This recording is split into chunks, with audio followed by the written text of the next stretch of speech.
Sip and chill. Yo, what's good, you guys? It's your boy Marcus Storm, and welcome back to Sip and Chill. You know how long it's been? You know how long it's been since we've been back to see you guys? Too long, all right? Don't even answer that question if you were going to answer, all right? Now, of course, we're back with the family, the squad. I got my boy T-Dub. What it do? What it do? I got my boy Anime Soul King. What's good, folks? And we got a big guest. Hey, be funny over here. Right. You guys are. Hey, we like to have a good time here. Now, our guest tonight, none other than the one, the only. He is a former AIW world champion. He is a former two-time TNA champion. That's right. He's a former two-time NWA champion. That's right. He is the owner of the company, the wrestling company Exodus, the CEO, the founder. He is EC3. What's going on, sir? Hello. Hello. So, I mean, I was just trying to counterbalance the energy because we were cordially chatting before. And, it was very, casual. Yeah. And then I come have a seat at the round table here at Sip and Chill with the boys, and then fiery intro. T-Dub just throwing darts right off the bat. Excellent. Just like I expected complete chaos, and then it was the most professional I've ever heard him talk. Yeah. So, there we go. No, man, thank you guys for having me, and thank you for the lovely introduction. It's cool to be here. It's cool what you got going on, and hopefully this conversation is as cool as it started. Of course, yes, sir. Of course. You got to understand that Sip and Chill, we just don't talk culture. We don't just talk music, culture, and wine and have a good time. We are more than just that. We like to have a good time. We like to laugh, have fun, and we like to get straight into it. Now hanging with us, you're going to have a great time regardless. And talking about good times and just being here regardless, let's talk about music and the culture. T-Dub, what you got for us, man? Yeah. New albums, right? Tyler, the Creator, surprise us. Surprise the fans. Don't tap the glass of genre. Blur Short project rooted in G-Funk and Miami-based that reflects his refusal to follow industry norms. I actually didn't like it. But anyway, we're going to move on. Jesse Murph also dropped Sets Hysteria, blending vintage soul with hip-hop swagger and themed resilience. Also, Alice G, she dropped something, I don't really care. But also, Little Baby is beginning 2025 with Wham. That's also his fourth studio album featuring heavy hitters like Gorilla Future, 21 Savage. It debuted number one on the U.S. Billboard 200s. Giveon also came out with what? A sophomore album titled What? What? Beloved. On July 11th, navigating themes of love, passion, and growth. Wow. He also has an upcoming tour called Dear Beloved in North America. Tickets start at $56. Also, Erykah Badu is working on her first studio album in 15 years. Yes. Yeah. She produced. Oh, yeah. It's going to be produced entirely by The Alchemist, right? Wow. Okay. I know, right? Wow. That is big. So it was set to release now, but knowing Erykah Badu, now means December. Chicks are never on time. Am I right, fellas? Couple of things. We got a couple tours going. Beyonce just wrapped up her Cowboy Carter tour in Vegas this past week. Kendrick Lamar and SZA are continuing their massive grand national tour. Giveon is beginning his beloved tour I just talked about, and the One Music Fest is returning to Atlanta this October, featuring performances from Future and Dungeon Family, celebrating Black music community. Did you say the Dungeon Family? Dungeon Family, yes. Wow. But also locally, right? Guess who's coming in a couple weeks? I would like to. Back to back. Can I? Yeah. Leon Bridges Yes. in September. I want to go. Should we go? Before that, Okay, there's go. I two have others no idea. coming. Who? Just guess. Give me a clue that I'm going to blow. Yeah. Lil Wayne? No way. Yeah, Blossom Music Center. Wow. Really? Dude, This Is a Carter 2 original weeks. album was my shit. Can I say my shit? Yes, you can. It's my 2 shit. weeks from now. And then right afterwards, I believe, Cleveland's going to take a country Oh, on a Huntington Bank Field, which are one and only Morgan Wallen. Wow. I okay. know, but then December, I heard, Creed? no. Damn. That would be awesome, though. Creed rules. Mutt. You talking Man. about the one and only, the Mutt himself? I'm a dog. I'm a mutt. Ugh. Man. Ugh. Y'all know what it is. I'm going to say his name. Leon Thomas. Exactly. December. Got to be there. Oh, yeah. Cleveland is really popping when it comes to a lot of these music events. And, I think Blossom Music Center is really showcasing, the talent that they can bring. This past week, we had Cynthia Erivo, who was here this past week. And, I just, between the genres and so many artists, really big names, and really bringing such a big artist like like Wayne, and then also Morgan Wallen, I think really speaks to just the magnificence and also the symbolicness that Cleveland has when it comes to music as well. So I wish they could help getting to Blossom.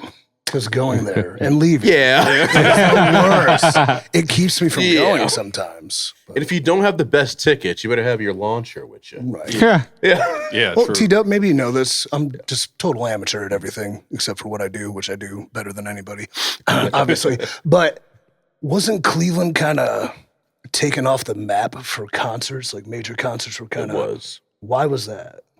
I don't really know the specifics of that. I know as the population has declined and as many artists try to move, just try to look at the, on the numbers and the financials of kind of where the impact will be, Cleveland and, Columbus and Cincinnati don't really, or even Pittsburgh, they don't really kind of fit those markets in the way that some other artists do. I think one clear example of an artist who really kind of first hit the big markets and then took it a step further and hit those secondary markets was Aubrey Graham Drake, who initially in 2023 went and hit all the big markets, and I actually went to that concert.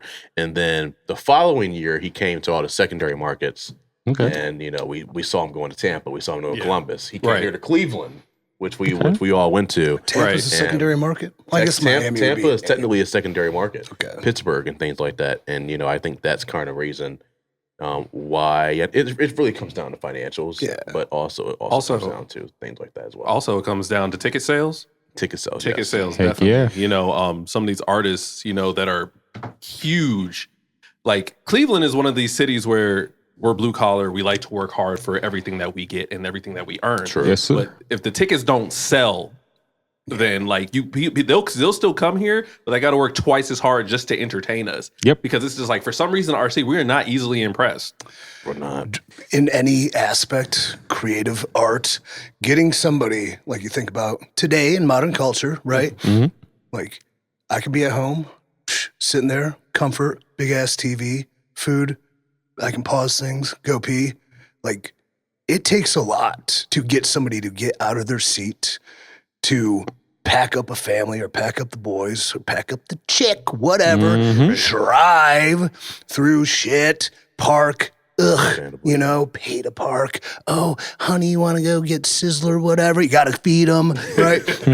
Go to the venue where, okay, I bought this ticket, which I have no problem paying $56 for a ticket. I do have a problem paying $15 service charge to these fucking assholes who run that market, Then sit, boom, concert, great, go back. It takes a lot to get somebody to leave their seat to come see you perform. So, it does. I think as a performer, Yes. it's like yes. you really respect the people that come out. Yeah. It's not like you don't, the ones that don't feel entitled to the audience. Exactly. Because they could have done anything else that day, but they came to see you. It's like August 9th when Exodus Pro comes to Cleveland, Ohio. That's right. Cleveland and Waterloo. That's right. Yeah, Like you could do anything else, but you're not. You're going to come see the wrestling show starting at 6:05. Exactly. But we'll talk about that later. Exactly. Right here. Definitely. Shameless plug. Come on. Right here. Exodus all day, every day. T-Dub. Yeah. When it comes to great shows, and this is a question for you as well. What is one of the best shows that you have gone to as of late musically? I saw AC/DC when they were in Cleveland. Oh, nice.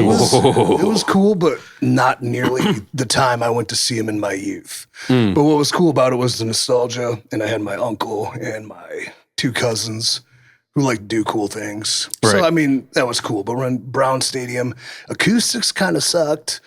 And it was kind of like last minute. We didn't know because they're from California. They came in, whatever, got whatever seats. It was cool, but it was, wasn't a transcendent experience. When I first saw AC/DC when I was a kid, holy hell.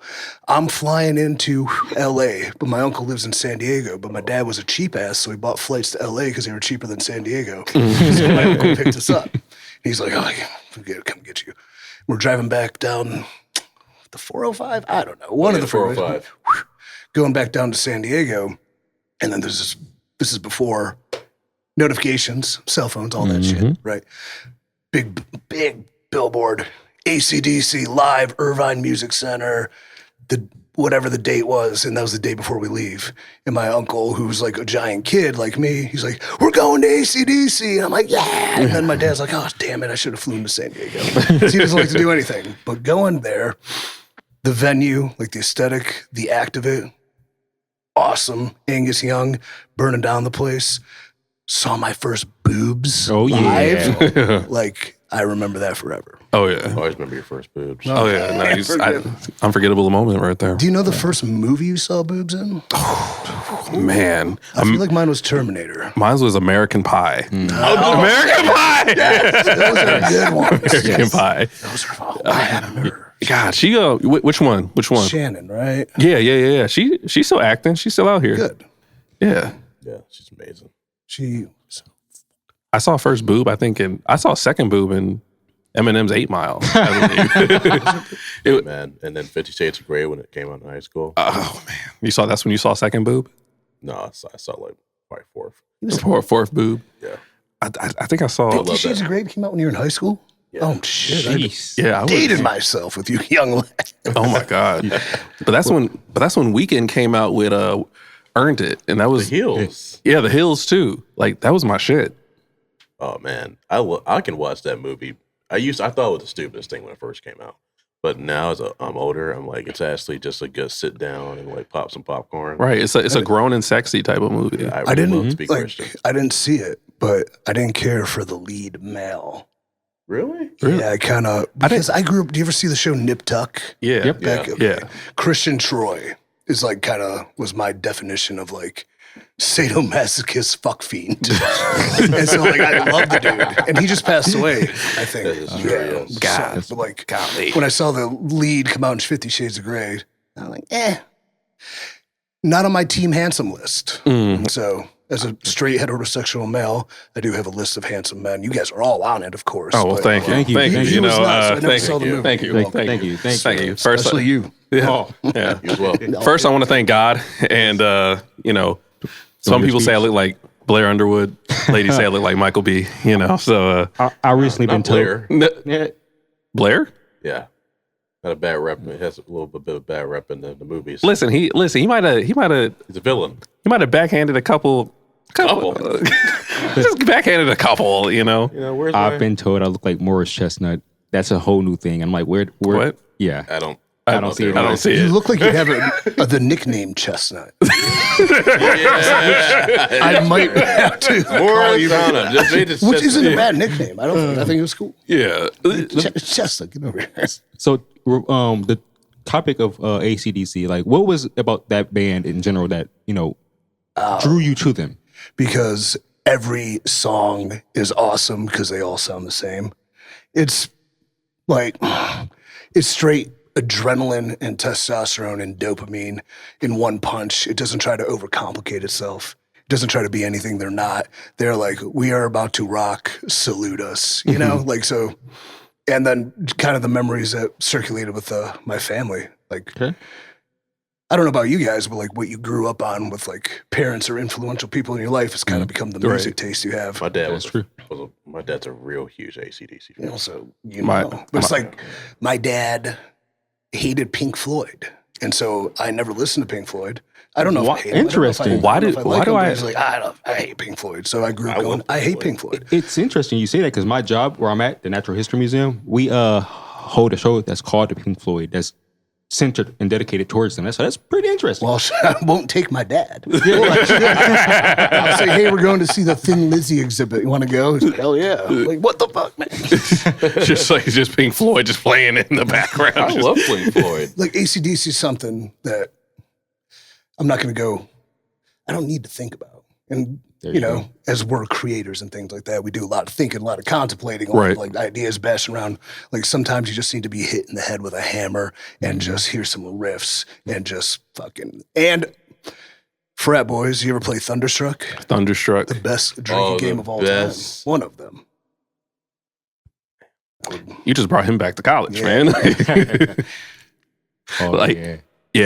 I feel like one of my favorite bands has to be like, I'm really into like super hard rock. But it's weird. My dad grew up on Jimi Hendrix. Hey, shout out to Jimi Hendrix. Yo, shout out to Jimmy, man. Left-handed, self-taught. Yeah. Shit.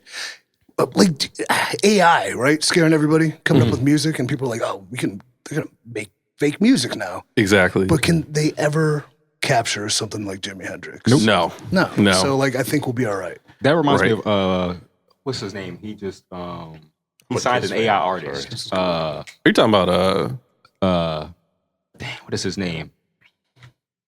He worked with Missy Elliott. I know who you're talking about. Timbaland? Yes, Timbaland. He signed an AI artist. Why? When there's actual talent out here? Yeah. Yeah, it didn't make sense. Yeah. And what is an AI artist? A kid at a computer who's just pressing, like, typing in fucking prompts and shit?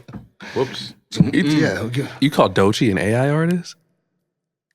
That's where these streams are coming from. I know he went bopping to Doechii. Shots fired. Wow. God. But you know what? He signed an AI artist. Think about the counterpoint.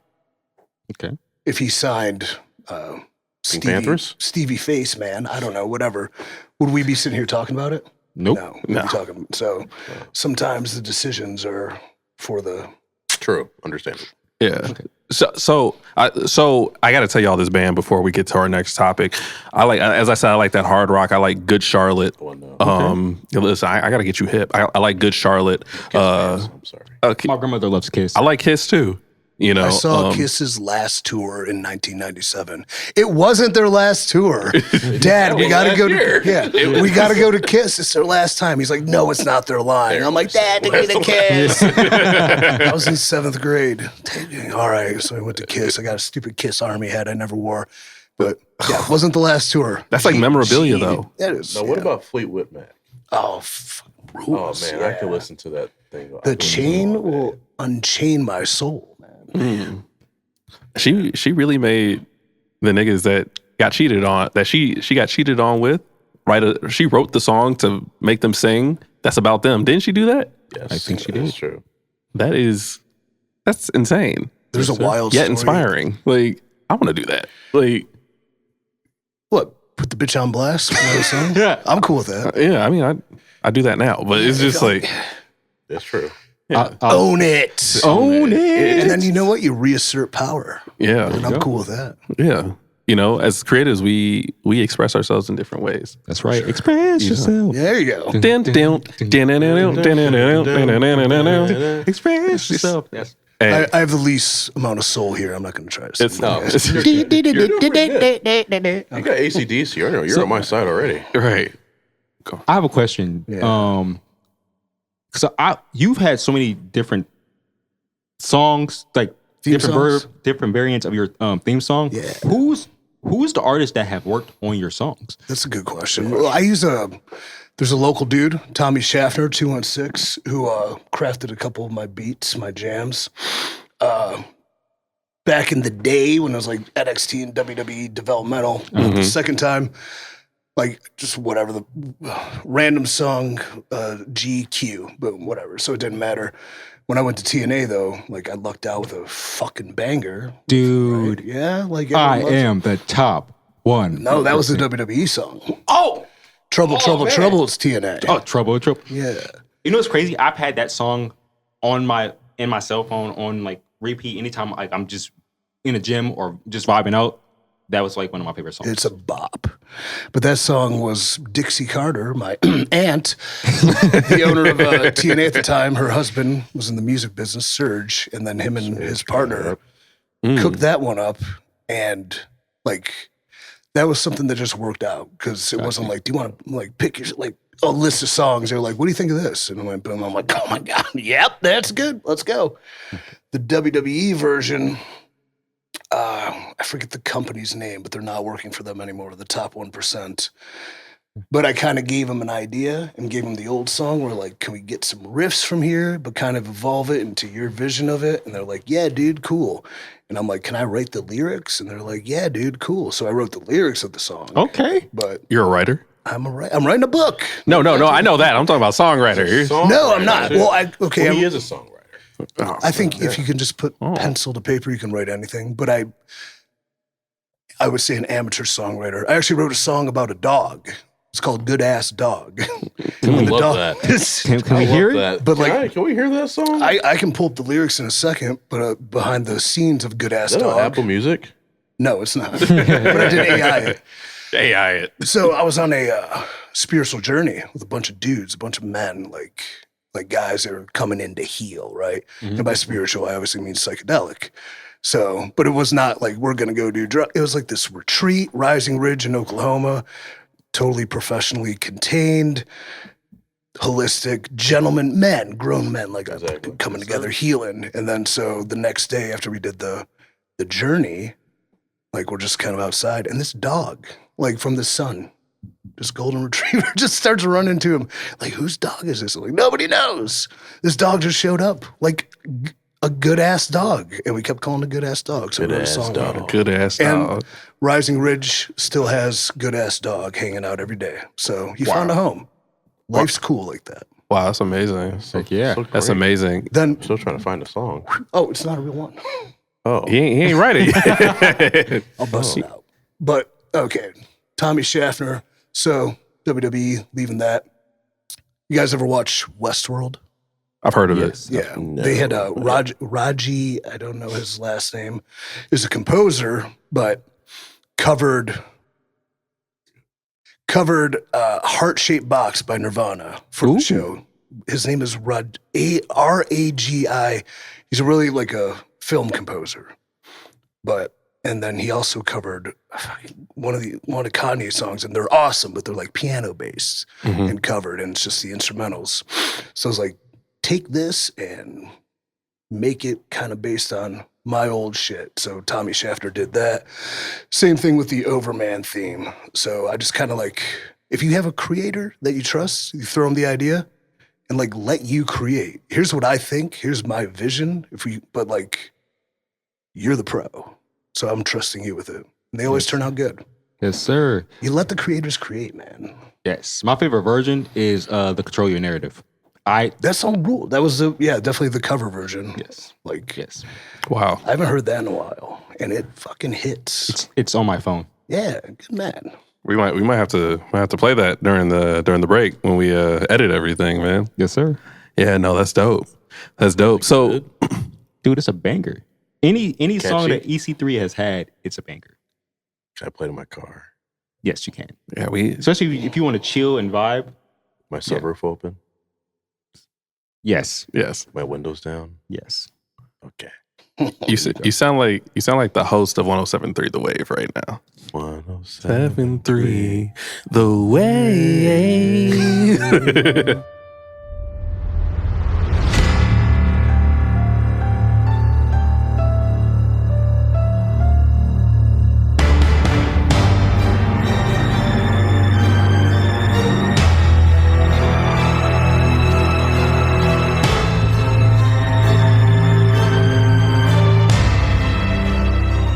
So I want to start from the way beginning.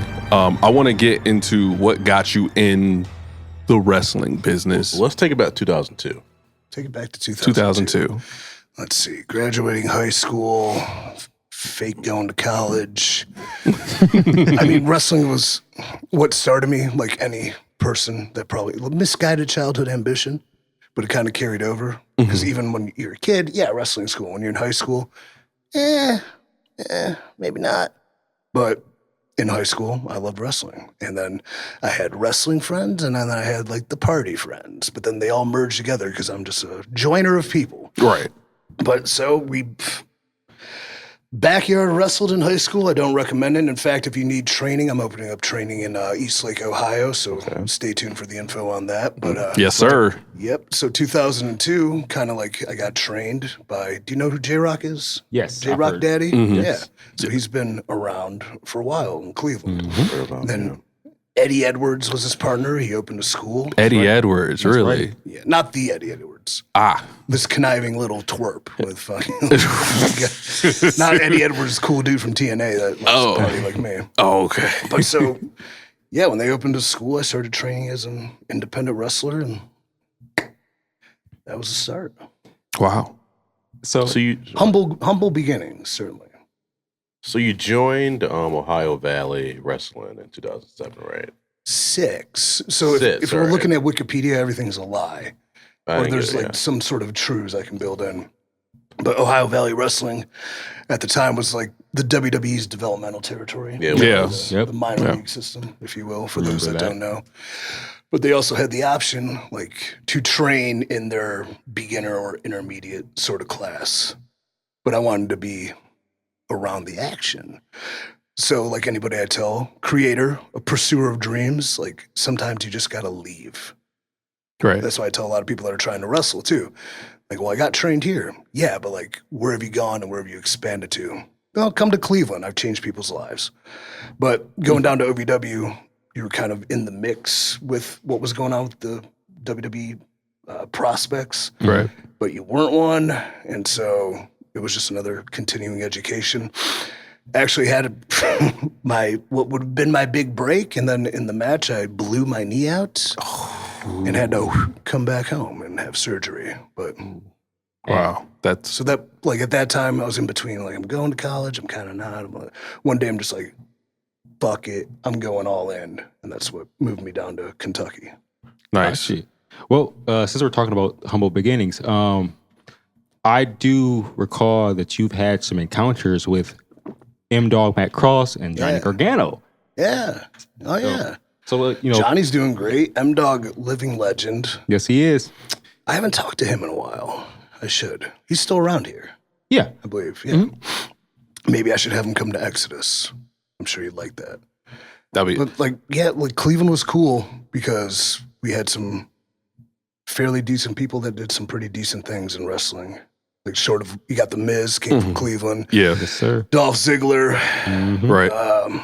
myself, one half of the Viking guys, Raiders, Ray Rowe at the time. I yeah, think he's Rowe. Eric now, like Gargano. I did not know that. Doug. Yeah. Yeah. I'm just getting hip to that. I didn't know he was from Cleveland. He is. He lives here now. He has got some place in the woods with his Viking wife. They, do Viking stuff. They have a child. I think they're just living their best lives. I'm really happy How for you him. should do it. Yeah. He's one of those rare humans as a good man. Oh yeah. Oh, that's good. Even talking about it, I'm like, man, I don't talk to people enough because we get so inundated in what we do. I'm like, I should Right. just say hi, but I'll do that.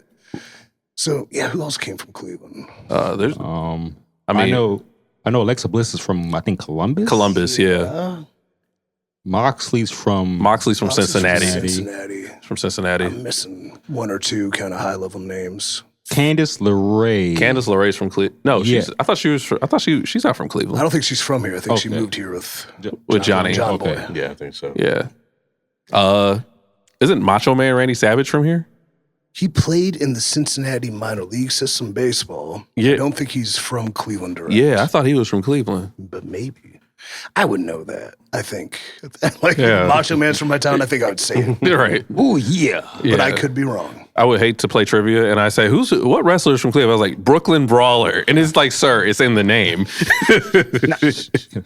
So you joined, and then from there you joined WWE in what year? I was signed in 2009. Okay. So in between of the context of that is the knee injury, right? Had to come home, come back here, get surgery. It's kind of almost having to restart. Because when you're not in the peripheral of Right. the company, you're gone. So it's almost like you have to start over. And that was the case, but I was doing independence around here. There was a tryout in Florida through FCW, which became the developmental territory of WWE. That was probably what we would call in the business a money grab. So it's, It was. oh yeah, for sure. So it was like Very much so. $1,200. But I'm like, I have to do something to get back in the system. And then I was working at the Cheesecake Factory at the time. It's not bad. No, it was a great job. Shout out to the Cheesecake. Free bread. If I wasn't wrestling, I'd probably be a manager of the Cheesecake Factory. What's your favorite? Cheesecake coconut cream. Like Trey Lachey, you like that too? Yes, sir. I mean, OG. I'm a meatloaf fan of their their meatloaf. meatloaf factory meatloaf was. I love their key lime pie cheesecake. key lime pie, so- Oh my god, bro! Where's the key lime pie at? Like, golly. in the world. Do you know? I went to a place in Iowa, one of the franchise places. They had key lime pie, and I didn't know this, but apparently a real key lime pie, it's yellow and not green.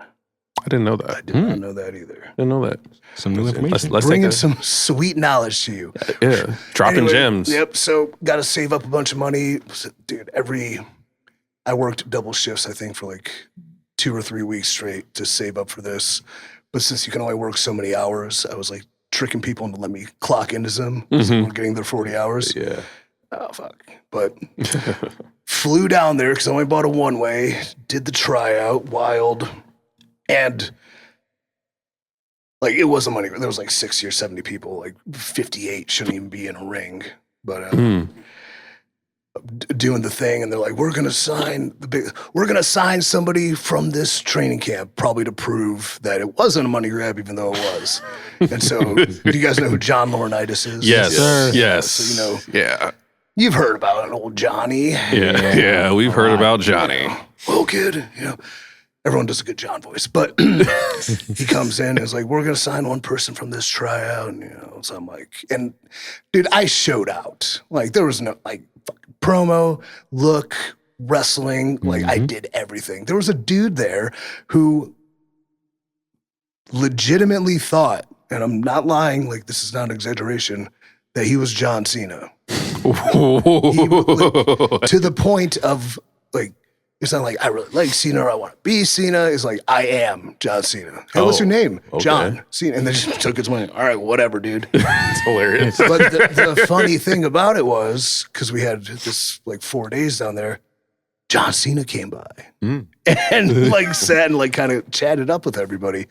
And the guy, like, his mind was melting in real time. But I would so love to see that. he has no training whatsoever. And everybody there had some training, but they took John Cena, fake John Cena's money.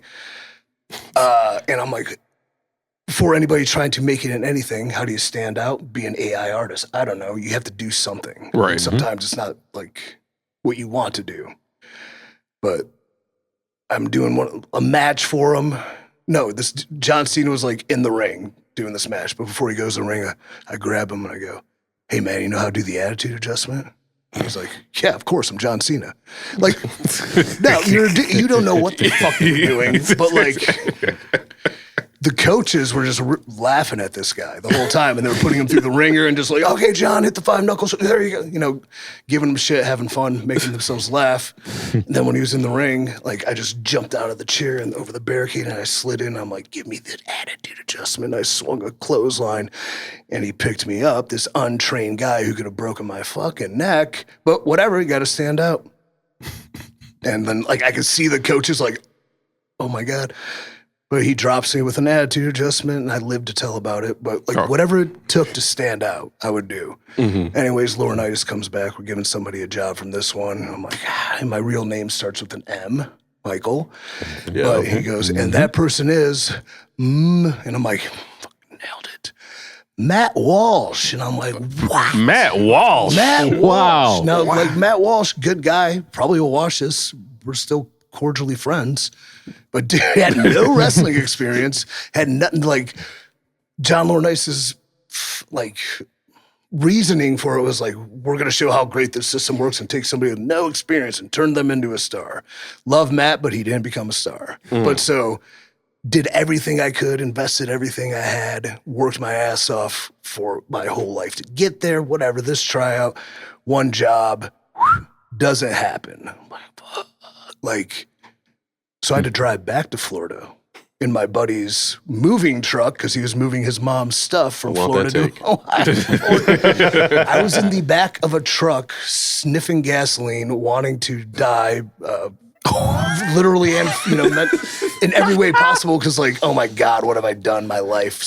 How Matt Walsh? Yeah, it did. Obviously, look at me now. Yeah, but in a rocking chair, and then because I was dieting hard, I bought every snack food at the grocery store, and I just sleeves of cookies and crumbs all over me, and fucking just hate and whatever. It wasn't some of these guys, but the 2009 version for of local type of things.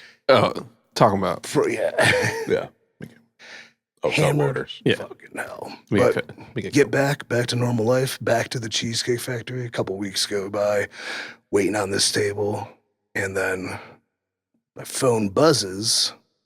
I can kind of look where it's in my apron, and I just see the number with a 203 on it, which is the the area code of Stamford, Connecticut. Mm-hmm. Okay. And I was like, holy fuck.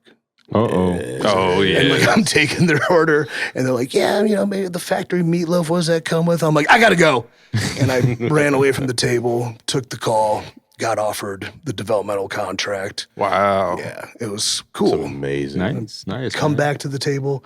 I'm like, guys, look, let me tell you what happened. They're like, what the dude, wasn't it they could have been dicks about it. But I told them everything I ever worked for in my entire life just came true. I just got this, told them what I do, who I was, and they're like, wow, that's awesome. Yada, yada, yada. And then bought them dessert. They left me a good tip. That was a good day. Wow. So that is the in-between for that Wikipedia entry. Okay, so you went from here to there. It's not Wikipedia. Right. No, jeez. So, man, that's freaking awesome. So I remember back in 2006, it was a Monday Night Raw, Yeah. and it involved DX, and you were part of the security team. Yeah, me Remember and, correctly at the time? me and Claudio. Nice. And So, yeah. so how, for the audience that may not know how what we call extra work works, how did that all come about to get that So opportunity? what he's kind of explaining is sometimes when if you watch a wrestling show on TV and there's a security guard getting beat up or something, they're probably a local wrestler. So we're extras in a movie basically. And we're just really bad actors trying to get a line, get a gig, get something, get our face on television. But that lined up kind of, I don't remember. I think Tommy Dreamer got me booked on that. Shout out to Dreamer. Yeah. Shout out to Dreamer big time, because one of the guys I'm coaching up was just on a show with him in Texas, and he spoke very highly of me. And I speak very highly of him. And he loves Cleveland. So Tommy Dreamer. Where is he originally from? Tommy Dreamer. Yonkers. Yonkers, New nice. York. That's right. Yonkers. Yonkers. Say it like that. Uh-huh. So The Yonkers. did I answer your question? No, but what's weird about that? Yeah. So the police officers on wrestling sometimes aren't really cops. Okay. Yeah. We can. Yeah. Because sometimes they look like what a wannabe wrestler would look like. Long, shitty hair, skinny, twerpy, or weird, or overly fat. That's not a cop. That is a 20-year-old kid trying to be a pro wrestler. Yeah. But Wasn't there a wrestler who's dressed as a cop? Big Boss Man. Big Boss Man. That's right. yeah, we need more Well, I have an idea, and any aspiring wrestler, if you want, I've had this idea for Exodus where there's the fun police that just kind of shut down fun every now and then. But nobody's taking me up on it. I've offered it to 2 people. They don't understand. Because I'm giving you the hook. Heck yeah. You put it in your mouth and get caught and dragged away. I think I might know a guy. It's funny too, because a buddy of mine texted me this week and was like, hey, because I don't need it that bad. No, I was about to say. He's thinking I know about a guy. joining the wrestling industry. He wants to put on a little bit more weight before. No, tell him to come to me now. Tell him to come to September. Now's All the time. I'll put there's no time to waste. All right, I'll definitely reach out to him and let him know. You said September? Yeah, we'll start in September. Okay. So the EXO Pro Op, Exodus Pros Wrestling School will start in September. But if he wants to do it, I'm not going to be here. There's a chance I don't stay in Cleveland forever. Makes sense. And there's a chance that anything could happen, right? Yeah. So if he waits, there's one opportunity that a currently active, high profile, still kicking everybody's ass world champion wrestler is going to train people in Cleveland, Ohio. Yes. That's now. That might not be there in 6 months. That's true, man. Yeah, like, and that's the thing about wrestling training. You can go anywhere. People will take your money. They'll teach you how to fall down. Like some are good. They'll get you here. But fucking, I'm here, man. And I'll show you how to get there. I'll save years off your career. Maybe, or maybe you suck. We'll see. Yeah, maybe you suck. I will guide you as best I can. Fantastic. You suck. You suck. You're good. You're good. Suck. Fantastic. EC3, the fact that you've been around the block so many times, knowing that, and I want to get into Exodus too, but like knowing that you're a very well-respected NWA champion. Yeah, man. Very well-respected, very well-rounded. Top 1%. Literally, I see what you did there. Literally, when winning your first championship, what was that feeling? Because I hear in locker rooms, they praise your name because you're one of the hardest workers in the room. Yeah. How was it like winning a championship, and what is the responsibility holding that championship as well? Great question. And I think respect to your peers is the ultimate sign of like success with this. Because if your peers don't respect you, then who cares what the fans say? Not that who cares, but It's true. No, it's true. It's their who opinions cares? based on a small sample size to what you're portraying as opposed to the macro of what you actually do. That is true. But I think the first championship, the major one, like the TNA World Heavyweight Championship, wrestling Kurt Angle. I write about this in my book. I'm actually, before I came here, was toning up a part of that. Oh, nice. But Awesome. This was a time, what was it, 2015-ish? I remember that. Where, everything I talked about to get to the WWE and then what it became, when you live and pursue and accomplish a part of your dream, it's just a next level through a bunch of more shit you're going to have to go through to get up to the next level. Right. So there's no end in sight, right? Right. And then the WWE didn't, I had great training. I was in developmental for 3 years. I learned from the absolute best. Ask your boy, EC3, who taught him how to do promos? Dusty fucking Rhodes, bro. Mm-hmm. You're only going to get me once. Tell your boy to get on the horn. R.I.P. to the Definitely legend. will. Yeah. But so the training, that was the difference between. Do you know the book War of Art by Stephen Pressfield? I do not. You would love it, I think. Okay. It's on Spotify free now as an audiobook too. Okay. I'll be All right. But we can check it out. Yeah, it's dude, you can get done in 2 hours at 1.4 speed. But he talks a lot about the difference between an amateur and a professional. What was I was in the zone ranting. Did I miss a joke? No, it was 1.4 speed. Somehow, is it a fucking dick joke? Did I miss? no. Damn it. No, what? Oh no, we're not moving that slow. But the difference between an amateur and a pro. And so going to FCW, this is a profession. And then how do you pursue any profession with diligent hard work and expectations? You just approach it differently, like a pro than an indie wrestler will. But so I learned that and had the original shitty version of NXT and blah, blah, blah. Getting injured again, getting injured another time, fucking getting fired is making a vendetta and a vow to they will fucking call me back. I'm going to go do this. Doing it on your own, kind of becoming a star. All of these things you had to go through to get to the match. We're talking about the first championship. Right. Where when I was young in the gym, just starting to work out, and there was this guy who knew we were into wrestling and kind of laughed at us. But he's like, "What, are you going to be a wrestler one day?" I'm like, "Yeah, I am." He's like, "Yeah, what's going to be your dream match?" I'm like, "I'm going to wrestle Kurt Angle for a world heavyweight title." And he went, "Yeah, right. Fucking have fun being dead, asshole." Just kidding. I'm kidding. But so that hangs over your head. But then here we go, full circle, a lifetime of misguidance and injury and sorrow and solitude and accomplishment and great things and friends for all these different things come together. And I have this match and I'm across the ring from the guy that I said was my dream match in the dream match scenario. I'm like, what the fuck? Oh, but then amateur to pro, right? Like Yes, it's a shell shock, but then it's like, no, I'm supposed to be here. Doing the match, winning the match.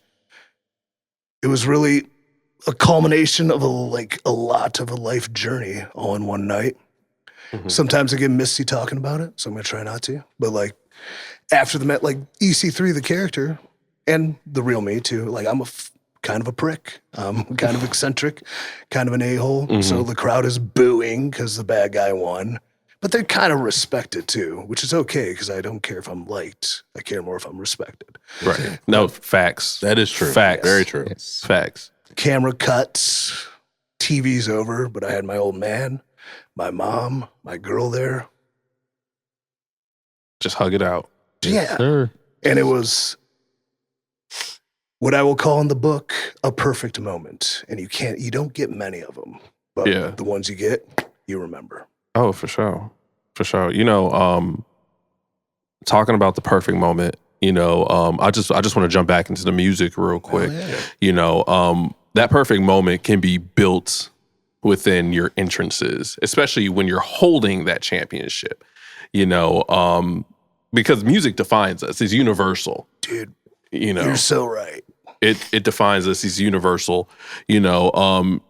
What was the music playing through your mind as soon as you won? As soon as you found out, oh, it's over. What's your I did celebration this. song? Exactly. I have a variety, and I'm glad we're talking about this because like certain scenarios require different songs and different moments. But this song that was playing in my head with the win when I held the title up. This is going to be a weird one. Did you ever see the movie Gangs of New York? Yes. Okay. There is this song. It's not even on the soundtrack. But it happens when they're doing, they have the draft riots going on, and Bill the Butcher in Amsterdam, Leo and Daniel Day are about to face off, and their crews are marching on the streets, and not the Dead Rabbit March, which I played before in my little playlist because that song rules. But there's this moment where Leo, people get gunned in the Scorsese style. The Union soldiers gun down the protesters in the street.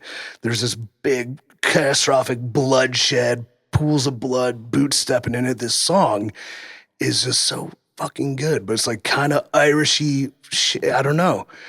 I don't even know the name of it, but I think I do have it. But like at the moment in the movie, like where he's holding his little dope tomahawk killing weapon. Right. He's holding it up, looking at everybody, and he turns. And that was the song playing in my head. Because when I held it up, I had the turn and everything. I'm like, oh my God, I'm in Gangs of New York. Like that was just going through my head. That's amazing. That's amazing. Because you feel like, because you're like, when you have the belt, I feel like in a way, especially like the World Heavyweight Championship, like you're top dog. You represent the company. Right. You're the best in the company. You represent that company now. You are the face. You're the face of it. Yeah. That's with any sport, though. Yeah, it's That's a any sport, daunting task. Yeah. And it's But then, go ahead. No, go ahead. I was just gonna say that holding the 10 pounds of gold, it's a legacy you're holding too, because so many greats have held that championship from Harley Race, Ric Flair. Yep. Who else? I don't know. I'm better than them all. It's crazy, right? Nick Oldest even held at a particular point. I think he was what? Adam Pearce. Adam Pearce said, shout out Pearce. Ron the Truth Killings. Yeah. Yeah. So it's like it's a legacy that's within that title, and the fact that he was Steamboat Dusty. So many. Christian. Yeah, heck yeah. Christian Cage. I think AJ at one particular point. Yeah. I think he did. Yeah, AJ Styles. Yeah, Yeah, he 'cause it held it wasn't once, though. It wasn't the TNA title till 2000, I don't know. Oh no, 'cause I 11 or think it was 10? NWA TNA. That was I think before they got a legit TV deal. It started as NWA. Yeah. Abyss. Shamrock was the first one. Oh, dude, Shamrock don't get a lot of the credit. Dude, he Shamrock. deserves. Everybody you named on that list, all legends in a sense. So the Who would you not want to fight the most? Ken Shamrock, that's for sure. legit badass. Yeah. So, Yeah. So yeah, that's like a legacy, man. And the fact that you was able to carry on that legacy and add your legacy to that championship is just amazing. That's cool. Definitely. He was great. Yeah. Yeah. T-Dub, I know you got a question over there, man. You've been curious. No, I'm just listening, man. Yeah, I mean, as I reintroduce to the people, for the people who don't know, the women that want to know, and the people here for a good show, welcome back. This is Sip and Chill. Again, I go by the name of Marcus Storm. We got T-Dub right over here. What I do? We got Anime Soul King over here. And we got our special guest, EC3. Ethan Carter third. And we're speaking to EC3 about everything that goes on with him, the industry, how he got started, his first championship, music, and how it intertwines with wrestling and more. But now it's time to get to the nitty gritty. Let's talk about Exodus. Let's get it. Exodus. Oh, I was going to do a little bit more on music. Oh, okay. But just for a second, because now you got my brain cooking. Hey, come on. We talk Get it about going. here. Let's go. We love music. I think wrestlers and wrestling in general do not put enough focus on music. Oh, fact. And it's not I just believe that. like the theme song, obviously the first impression, or the title of the song for the show, or, a cool commercial. But like what we're talking about, and what you guys could probably attest to, is what music can make you feel. Exactly. At any time. Like you probably have songs for like certain moments or times, or I need to get to a certain place, crank it, like getting you there. And I think wrestlers negate that because they're so focused on what they think they have to do and planning what they're going to do. And so one thing I'm trying to work on with training, maybe you guys can help, is like how to work wrestling into flow states via music. And I'm not saying we're going to have a live show where fans are paying, like, all right, we're going to play Beethoven's Fifth while these guys fight. But I think Hey, it can work. it could actually. It could actually. We can turn this thing to Def Jam Vendetta. Hey, shout out to Def Jam. Yo, come on, man. We can make it happen. If you can find like within training, because I think wrestling misses flow because they're trying to remember the move as opposed to the movements with it. Exactly. So I'm going to experiment with that. training, like We can. play a song and like work the flow to it and just like don't worry what you do, just see what happens. Yeah, we can actually make that happen. As I said, I got a bunch of artists that I know, a bunch of artist friends that I know that will come in, that love wrestling, that will perform, and that will work with the talent. Well, live music would be wild. Live music will be great. I got a lot of friends in the music community who would love that. Who would love to help. Make that happen. Yeah, we definitely We can. gotta make that I'm happen. trying to, because with what's going on with NWA, I brought up Pretty Boy Smooth, right? And That's my Pastor guy. CeeLo, that is my guy too. 6'9", bad MFer. Like, so what we're doing with TV and NWA, like we're tagging. I think we might be going for the tag team titles. Like, I need a song that represents this. And we call ourselves the Holy Grail. Yep. Because I was jamming Jay-Z and Timberlake. And I'm like, it's us, bro. Like, I'm Timberlake. That was a jam. But then I'm like, I want somebody to cover it so we can use the song, So that's what I'm trying to find. Okay. Well, Maybe Marcus Storm can do it. and maybe I can do it. Like, based on it. It doesn't have to be the same. You know what I mean? But just like, Yeah. like what I'm saying. when the needle drops, bam, Boom. and like the entrance. So maybe we'll talk about that. Oh yeah. That's it I have for music, unless you want to keep going. Oh no. That'll be fantastic. I can call my producer and we can definitely get it started. Oh shit. So no, I don't play. I'm serious. All business. Yeah. Let's talk about Exodus, though. Yeah, let's get into Let's it. go ahead. What you guys got happening there? I don't know, It's a bunch of- really good project for you. Bunch of bullshit. No, all right. So, you ever see the movie Braveheart? I have. Yes. Okay. Yes. Mel Gibson, right? That was like a passion project. He didn't even want to star in the movie. He wanted to direct and help write it. But the studios wouldn't make the movie, especially at the budget required, unless he starred in it because he's an A-list movie star. So he's like, fine, I'll be William Wallace, whatever. But so brother directs, helps write it, is producing it, starring in it. Exodus is my fucking Braveheart. So, like, I have to star in a sense, but now we're at a point, as you can see that flyer with like all this talent, I don't have to star as much, where I can do the other aspect that I really love doing, the writing, the directing, the creating, and the producing. Right. So basically what happens with Exodus is my bastard brainchild. But when I say that, I don't want it to be like I am a controlling mechanism where I'm dictating everything, because my vision of what wrestling should be and could be when it's done well is the platform is for those talents I'm talking about to be their best selves. Right. And plugging them in. And I think so much in wrestling is like, if I'm in charge, well, I'll do whatever you want. I'm like, well, what I want is for you to tell me what you want to do and how I can facilitate it, and it makes sense and it makes us money. Basically, everybody just taking a hold of their own narrative. Yeah, Right. So that's controlling the what, narrative. Exodus is basically what died in Control Your Narrative. My real spirit is Exodus. Yeah. So, but we have a live wrestling show, right? It's in Cleveland. Said the Tree Lawn on Waterloo is going to be August 9th, 6:05 p.m. So you can come in and then have a couple cold ones. Crown Royal's a sponsor. I'll get you hooked up. Yes, sir. By 8:35. Oh, I just had an awesome 2.5 hours, and I still have the whole night. I can do whatever, so it's not going to keep you out. You I know? will be there. Keep fucking. Oh, let's yeah. Go. So, but 6:05, and then what I have is just hungry, young talent that get what I'm trying to do.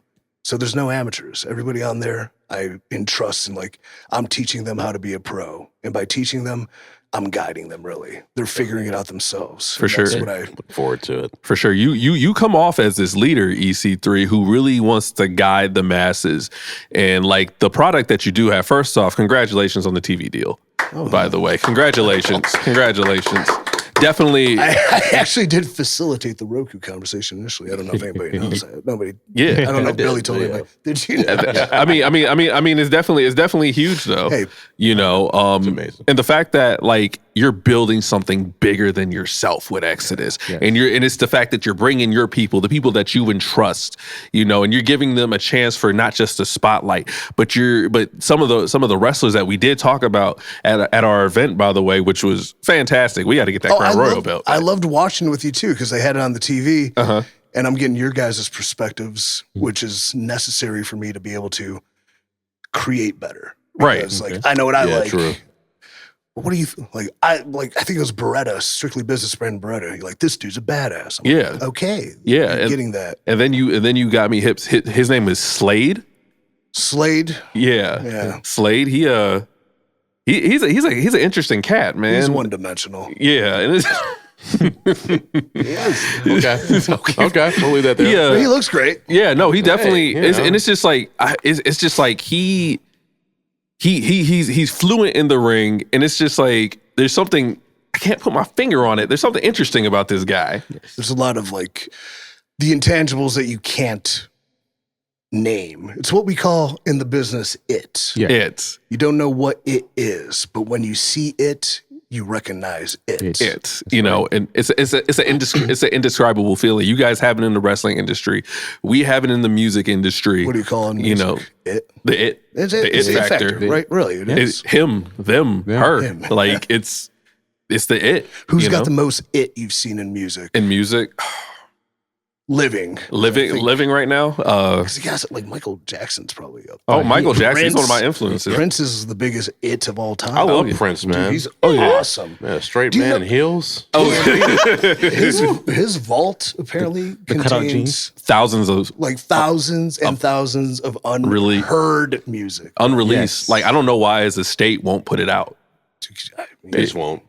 I mean, why though? it'd flood the market with, and our brains would all blow They up. make so much money off this. I'm trying to figure out why they wouldn't do it. I mean, the thing is, like his estate, his family can eat for the rest of their lives, As long as- decades. as long They're- as this earth exists, if he releases that, they'll be good. Man, Prince sir. is a Iconic. 1 in a million. For a Yeah, man to say, if I was your girlfriend, and make a whole song about it. wait, what? Yeah. Yes. Am there's I- a song. Am I just getting hip? There's a Prince song called If I Was Your He Girlfriend. was definitely ambiguous, yeah. Oh, I mean, no, of course. He said, I'll I'm- be there for you. That's what he said. Yeah, I mean, don't get me wrong. I know the hits from Prince. Like, Like make you know, sure we play that on this recording. But yeah, no, we yeah. Yeah, like the book, right. if I keep talking about writing it, I sound like a vegan who's telling you about like I just. Oh, no, as long as y'all got a Subaru. I do like that hatchback, but I know, but man, they drive so slow. But like one of the tenets I call them, but like chapters is about like the it factor, and then like I was pulling people from different things that I know about, but I don't know a lot about, so I can learn more about them. And Prince is one of them, and I'm like just like fascinated, like studying this dude. So Prince is an enigma, man. You don't run into a lot of Princes. You don't run into a lot of Michael Jacksons. Ultra talented. He can perform. He's good with instruments. Who's alive that's got the it? Who's alive? Who has it? Beyonce. Beyonce. For sure. Jay-Z. Rihanna. I don't know about Jay-Z, but Rihanna. Beyonce. Rihanna, Drake. I don't know about Rihanna. Even- I would say I think Drake. I think Beyonce. I think Beyonce with you. I know it's going to be controversial. Taylor Swift has the it. Yeah, She does. She does have the. That's not controversial. That's just true. Yeah. You know, her fans are nuts, but like Well, Beyonce fans are nuts too. yeah, they are. Oh They man, are. like And Drake fans are sad, and Drake fans are just in their feelings. Yeah. I made a joke about the beehive Always. like 10 years ago on Twitter. I was like, whoops.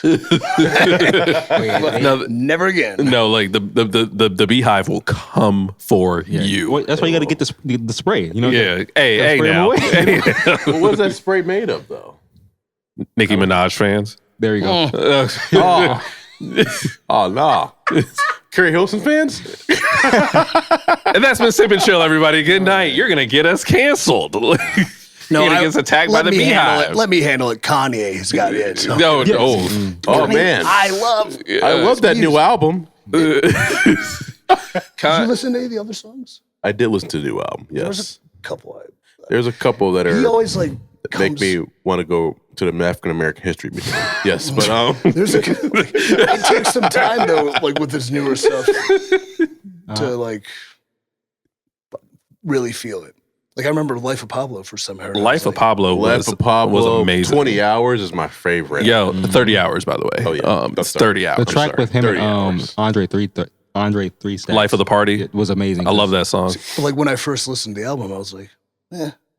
But 30 it took hours. years, and then one day it's on, and I'm like, holy shit, this rules. I feel like music grows on you in time. Like, for example, growing up, that was me and Tupac. Like, I loved Biggie a lot more, but as soon as I got older, I was like, damn, this still like Tupac Biggie is more. smacking. Like, no, I like Biggie too. That's my guy. But like Tupac smacks as I got older because I really just like started resonating because I'm in the same situation he was in. I didn't know any Brendas that had a baby, but like, you know. I didn't know he was that mad on Hit 'Em Up, man. Yeah, no. Very. He was about to catch a body, bro. That's how bad he was. Oh man. West Side. Wait. Did you like Donda? The Donda album? Man, I did. I love it. I I'm not even, I'm going to be honest. I was not a fan. I like Donda. I wasn't Really? fucking with Oh it. man, Come to Life. That was a song I would listen to. I listened to it 17 times. So in a row inspirational, but not inspirational. before I won the NWA championship. Uh-huh. That was Come to Life was a song because it kind of all the lyrics made sense in my world and a bunch of stuff. Mm-hmm. And like I like stuff that swells up and really Yeah. brings it home. There you go. So Yeah.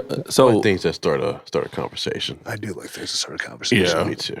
So the song Hallelujah, what do you think? I love it. It is such a good beat. I know. Now, I don't think he lives anything by that song, but it's a good song, though. You know? Checkmate, checkmate. This the type of shit to see your whole fate. Checkmate, checkmate. I've been grinding ever since the first day, ayy. From the top, I aim for your dome. I got the scope with the laser beam set up alone. Swear they think they really know me till I come for the throne. Then I'm basking in your glory while I gloat on the phone. Swear the competition's I'm menacing when these niggas never listen. Reminiscing of the vision, niggas know I'm on a mission. Yeah, I'm one of a kind. I'm ahead of my time. It's a hell of a grind. Give me signs that I'm gifted and lifted, living my truth. So I got a question for you. Who are some of your favorite wrestling songwriters, wrestlers that write and produce their own entrance music? Who are some of your favorites? Are there? I don't know. Swerve Strickland's one of them. Swerve probably. Cena his jam. Right? I think Leo Rush writes his music. Yeah, Leo. He's signed. He's signed to a label. Oh, fire. Yeah. He is signed to a label. I like when wrestlers do outside wrestling things to Yeah. get some success. Like when I become a best-selling author, I'm gonna love it. Got to manifest it. Hey, go. he's pushing it now. you go. He's about to be a best-selling author. Who else is a wrestler songwriter? R-Truth. R-Truth. Oh, dude, yeah. That is true. Joe Hendry. Yo, that theme song, I don't know how, but he got it over. For it to like chart Beyonce at a particular point. Did it? Yeah. That's crazy. Yeah, I think the song's about to go gold with a couple more streams. Wow. Yeah. The only Pretty person out, amazing. huh? It's gonna be good. Yeah. Got to play it for Tyler so he can We definitely, you know. see. Now if it sucks, Well, yeah. If Yeah. Killer hear Cross, about it. The Killer Cross write any music? 'Cause Killer- he seems like Yeah, Carrying Cross, Killer Cross. he just like he's such a polymath. I love him. But he's just like love it. I would imagine. Like, oh, you write songs now too? Yeah, I got in between. It's- my black belt in jujitsu. I'm like, all right, dude, you're cool. And Carrion is such an awesome dude outside of the ring. You Too. met him, yeah. Yeah, he's a good guy. snapped the bat. You know, he's with his He literally snapped. yeah. Then he did that on like he did that live Yeah, he was in I think a jiu-jitsu studio and Yeah. literally snapped it bat. during an interview, and I was just like, okay. Like a chiropractor or like a No, murderer? like he snapped a baseball Yeah, bat. whole baseball. Oh, a bat. Mm-hmm. Jeez. Yeah, he snapped the whole bat. Wow. Well, Yeah, I think I wouldn't be surprised if he does do music. You know, I know. Xavier he doesn't do music. He's a gamer. Yeah. He's a gamer. yeah. I bet he would do. Woods is another polymath. Yeah, Oh, yeah. He does a little bit. He does a little bit of everything. Was it Mr. Creed? Consequences Creed. Yeah, TNA. No, actually, Brody King Yeah, he's in does music, music. right? Yeah, Brody King does music. Yeah, Really? he has his own rock and roll band. Yo, that's Screamo. Fire. I did not know that. When you put it like that, I guess there's a lot. I'm Yeah. glad we had the conversation. How do you think he does the deep like barks every time he's in the ring? You know? Yeah, exactly. That's fire. Talking about all the That's the reason I dogs. know about him. So which brings me Oh, real fast. On the Exodus roster, young kid, the ultra star Ashton Day. Ashton Quite a Day. crooner. He's a songsmith. That name sounds familiar. You'll see him this Saturday. It does. Next sound- Saturday. Oh, I 8, thought it 9. was next Saturday. Yeah, it's next Saturday. Next Saturday. Sip and Chill will be in the building for Exodus. That is very Sip true. and Chill will be in the building. He'll be my first one. Oh, dude, you'll love it. I know. Yeah, we're getting him hip. But yes, everybody, Sip and Chill will be in the building when Exodus comes. Like, this is cool because I'm going to want to get your opinion. But then also, like, making these shows, like, diehard wrestling fan Yeah. or completely new to it, you're both going to have fun. And I want to make sure, like, that happens. So, like, you can, like, I did not waste my time. In I'm so fact, looking this is forward pretty to it. cool. Yeah. wrestling is a very interesting world. Too much works into the bubble, though. Yes. And that's why, like, a lot of people, you're gonna a different show, even an NWA show, like they're 4 hours long because we're filming so much TV. It's like too long. But we do indies back in the day. This is why this is mine. Hey, I want to come to your show. Don't come. Well, why not? Because I'm going to be last, and it's going to be 4.5 hours, and you're going to see a bunch of stuff, and you're going to be hot and sweaty and annoyed, and people are going to stink. Like, if we can make it accessible for all. I feel like I don't think that'll be the case. You know, it just if you're like die hard, you know. I'm not diehard, but No. like I'm just coming for the entertainment.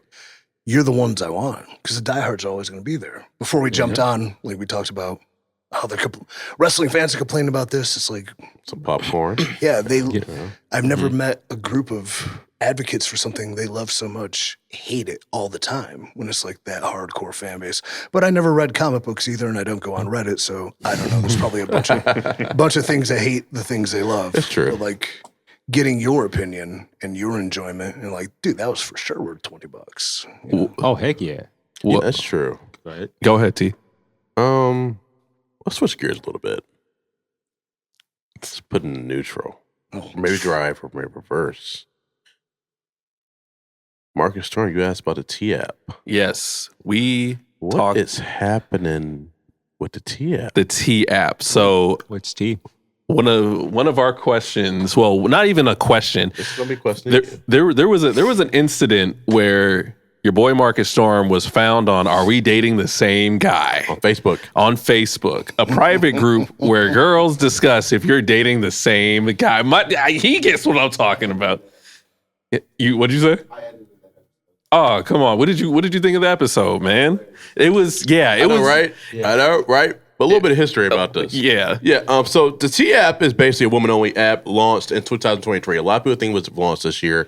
It was launched 2 years ago. And allows users to anonymously post information and experience about men that they have dated. It also includes full tools like reverse image searching, background checks, and red flag or green flag evaluations, aiming to create a community-based dating safely network. But I don't think it's really been that. Recently, in this month, there was a data breach over I think 72,000 images of people's state IDs and licenses were hacked. What? And the whole purpose of it was for women to get on there and try to see hey, hey, you date this guy? Does he suck? Is he good?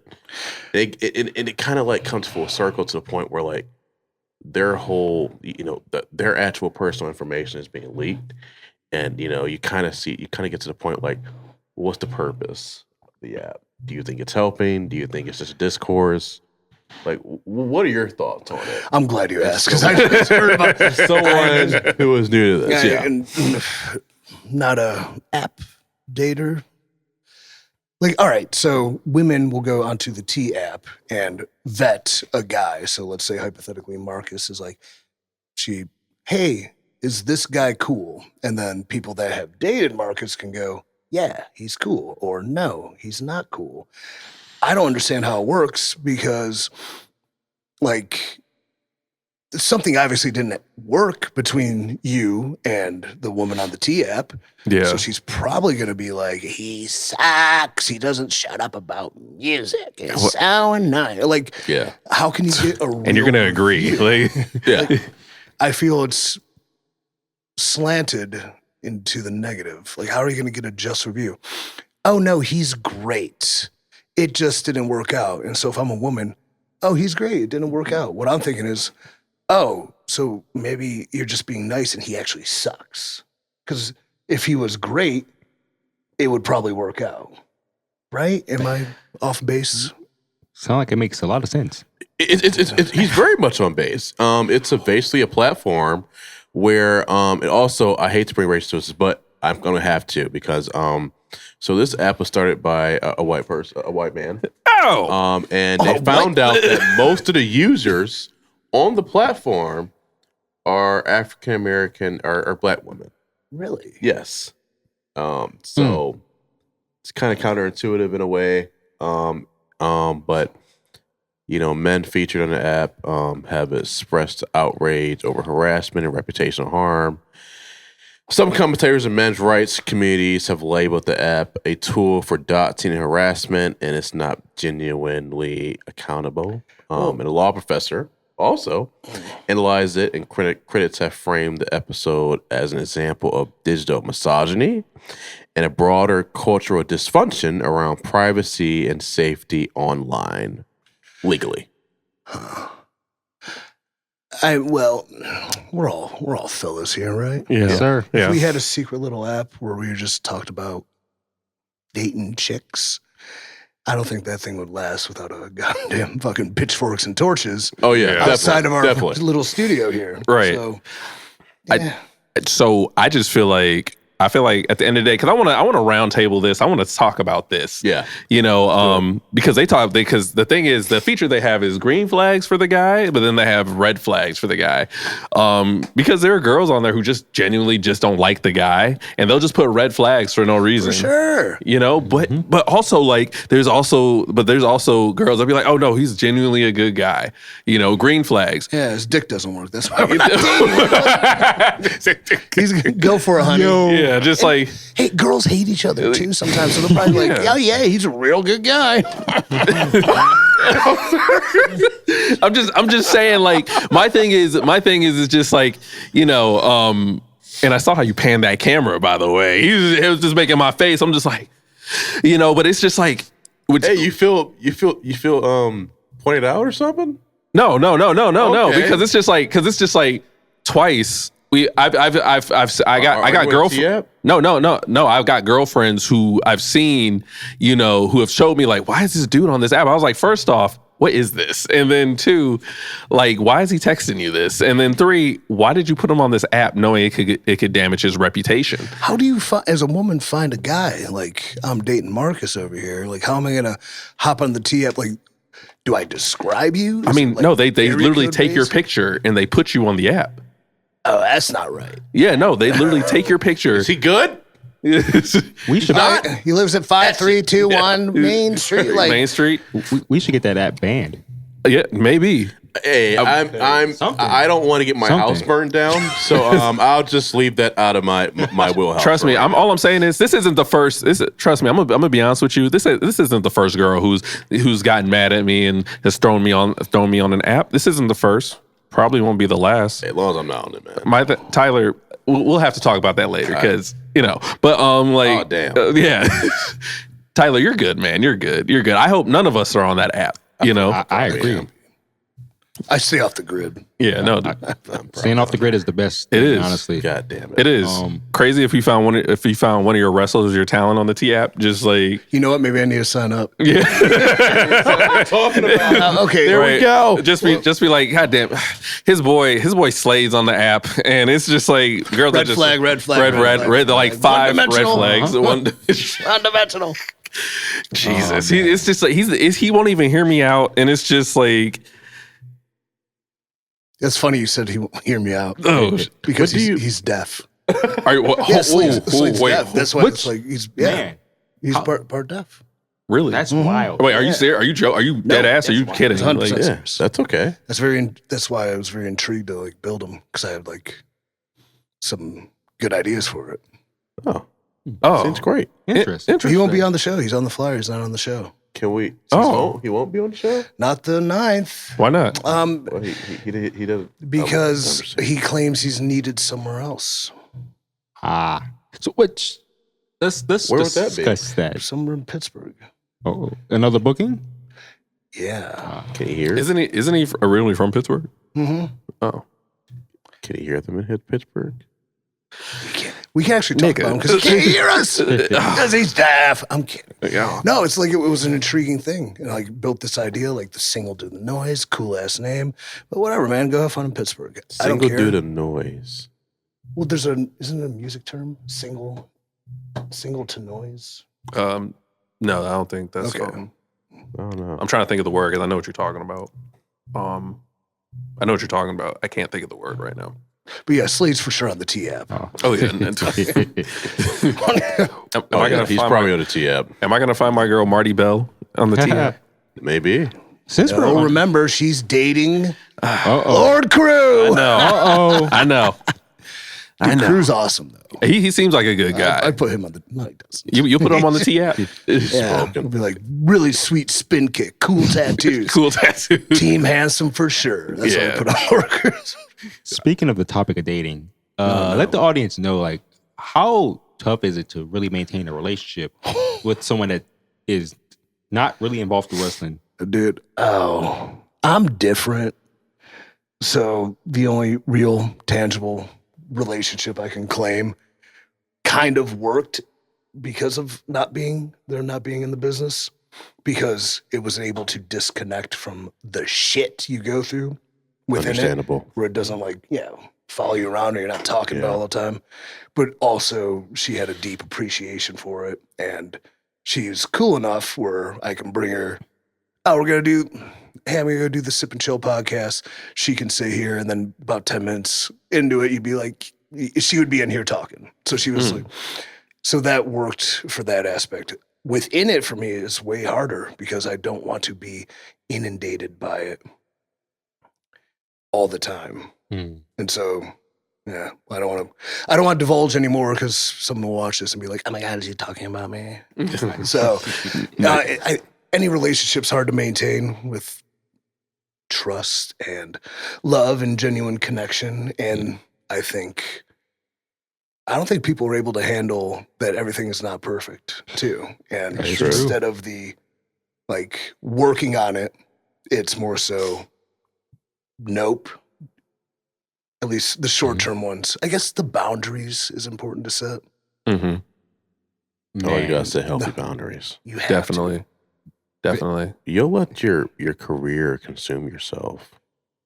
If you don't, if you have to leave your career sometimes at the door to, for sure. Facts. Especially and when it's not walk going into good. your life as you and a person and as your family, because a lot of people too many times bring their career into the household, and then that career ends up ruining that relationship or that marriage, and then they're going down the wrong path. And I was taught that a couple years ago, like you have to leave your job at the door. If you don't, it's going to ruin a lot of things. I can be the first to tell you, like, I've been through that before. You know, I've been in some great relationships, but I've been on the music so heavy that I forgot. So I didn't forget that I was with her, but I lost myself, and I lost myself in that relationship too that I had with her. And see, speaking of that, I'll say for me it was a little bit different. I had to make a choice of like pursuing pro wrestling or being in a relationship, and I chose to sacrifice being in a relationship for pro wrestling because pro wrestling, I was the opposite. it doesn't. I was the opposite. Okay, I would Money be over. too. I'll let you finish, but I got something to. Yeah. it was for me. In order for me to get to at least where I wanted to be in pro wrestling, I think needed my undivided attention. So I chose to put any relationship chances on the back burner, even like ladies in the industry. I chose to stay away from that too because one, I know how it can get. I've had a chance to see how it can get, but also at the same time, again, if I wanted to get to where I wanted to be, whether it was AEW, WWE, NWA, TNA, my focus was primarily that. Has to be. I respect your money over pussy. I respect it.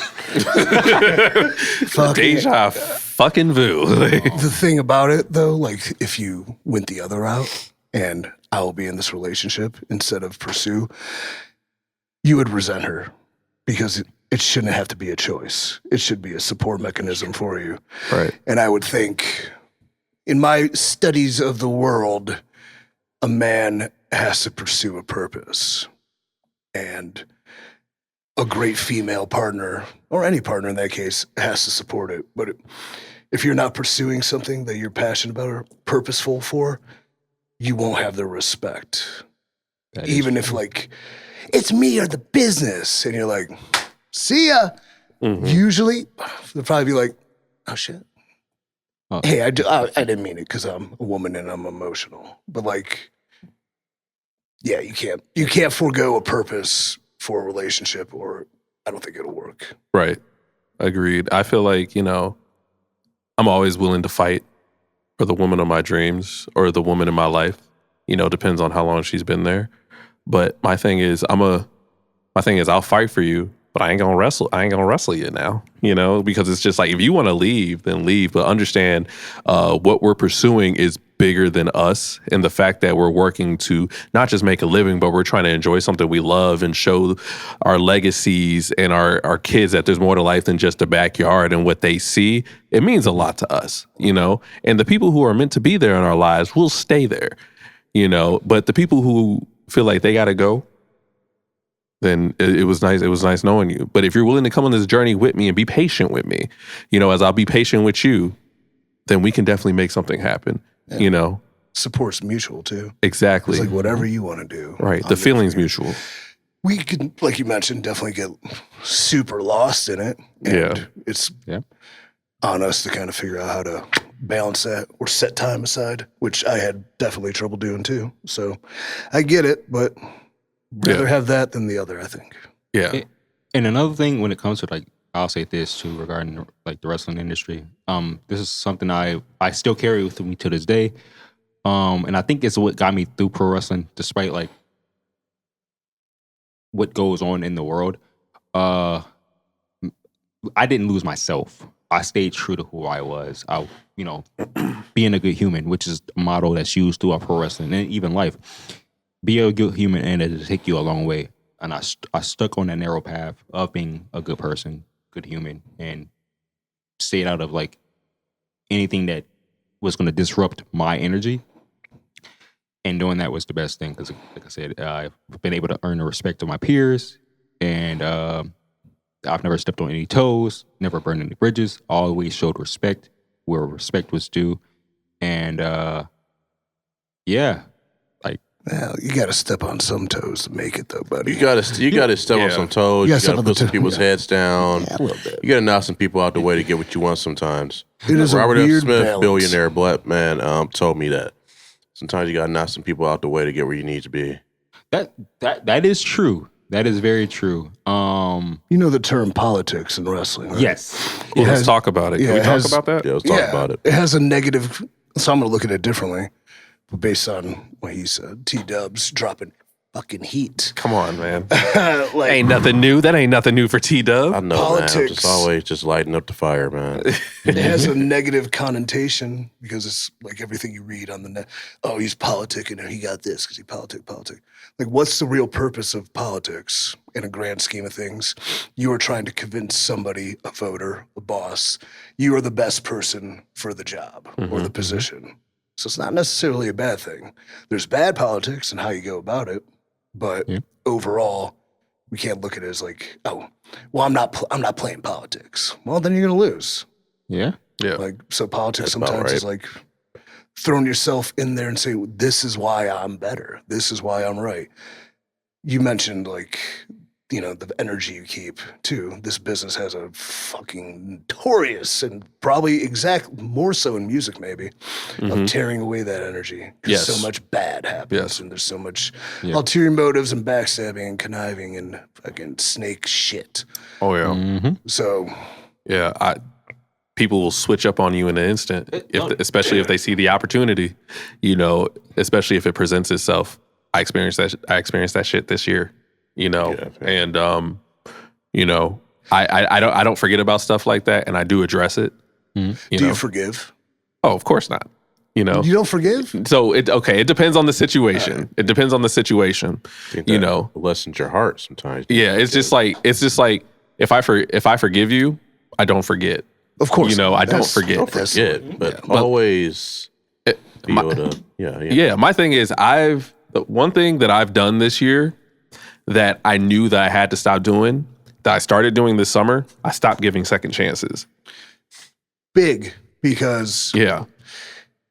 because every time you do, you've already learned, and you fucking want these people to be the person you want them to be. Exactly. And like, so but this one, I think there's something. And sometimes that second chance does pay off, but it's so rare. Yeah. And like, the numbers are so swayed because we give them so many times where they don't pan out. So Exactly. hard to Exactly. judge. Yeah. So we was talking a little bit before we started about Unreal, and you gave a bit of your perspective on of your thought process on it.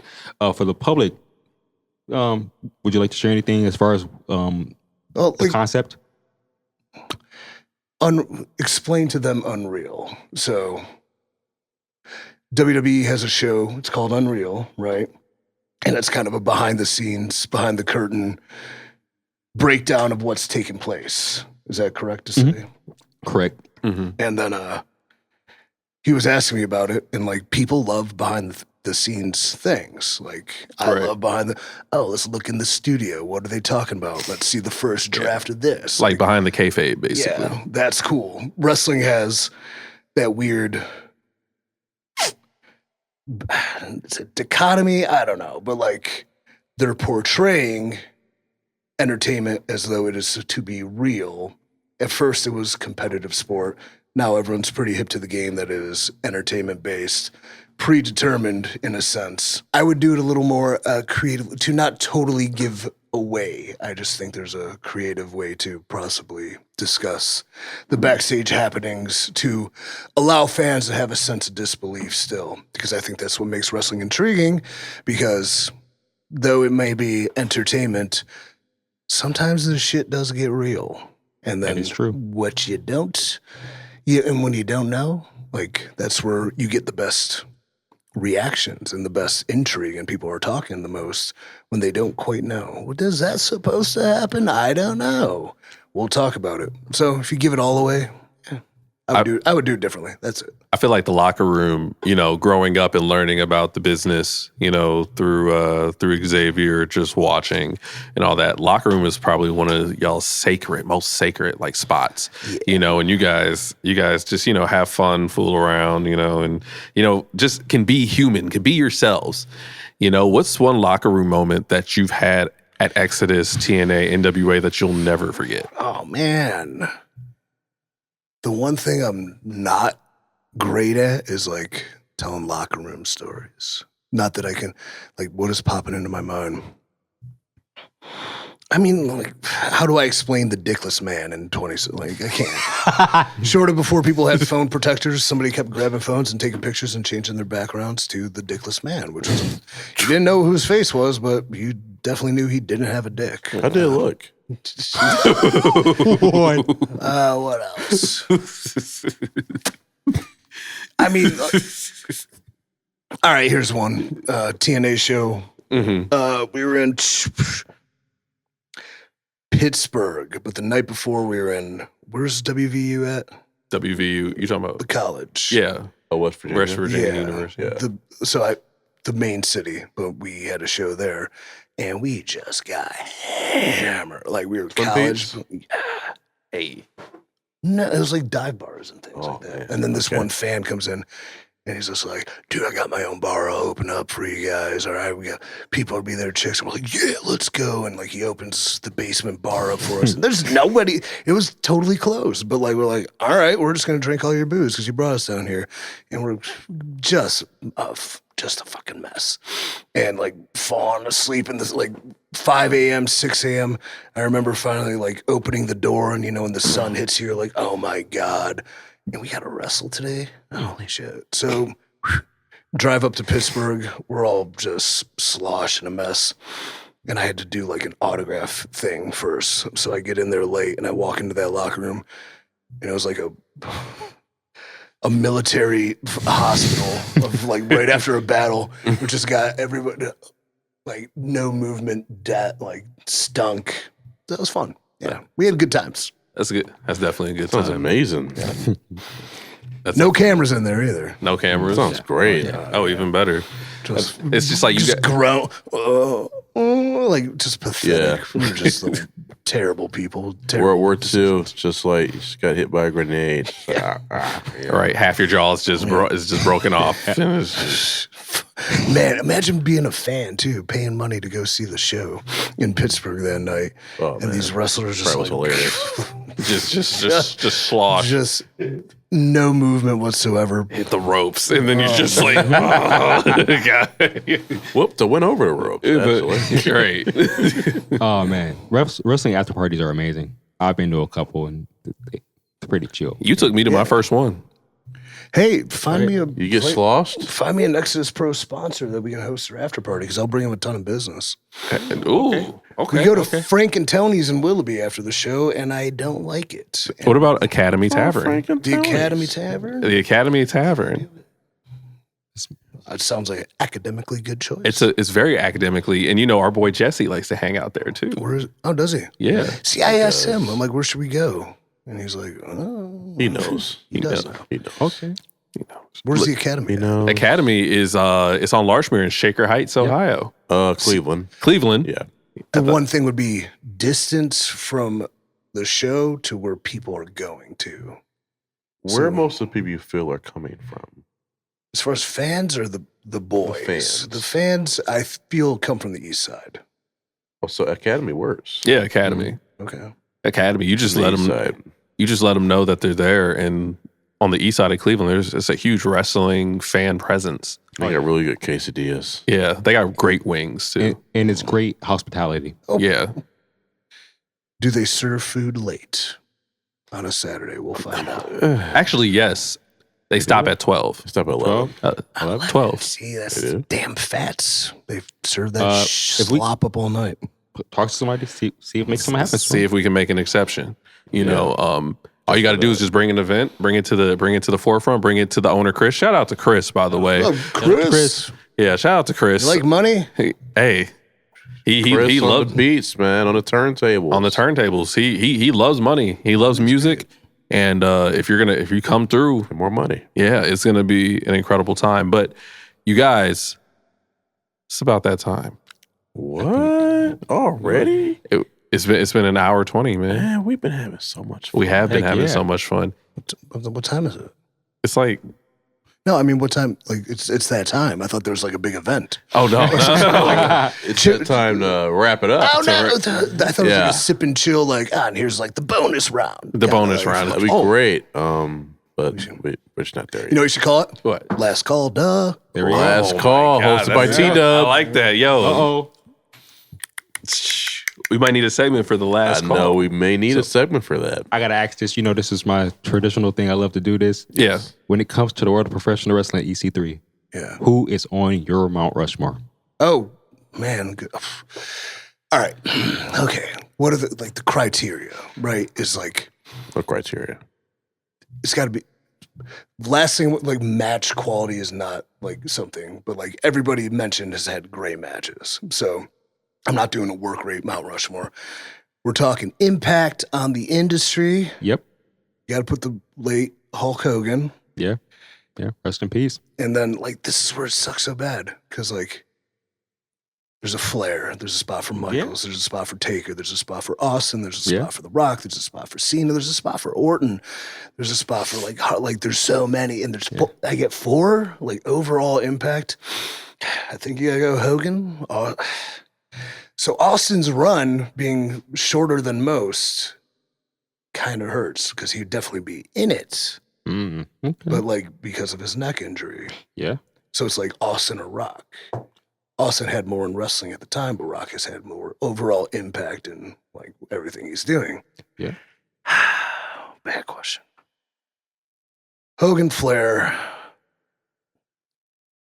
Austin, Cena, I guess. It's not a bad Mount Rushmore. Yeah. Not a bad Mount Rushmore at all, honestly. Like I said, at the end of the day, it all comes down to who's impacted the industry, and every one of those names you named have played a part in making wrestling For sure. what it is today. Who is your Mount Rushmore? My growing up? Mount Rushmore growing up. Man, where do we start? Okay, Edge.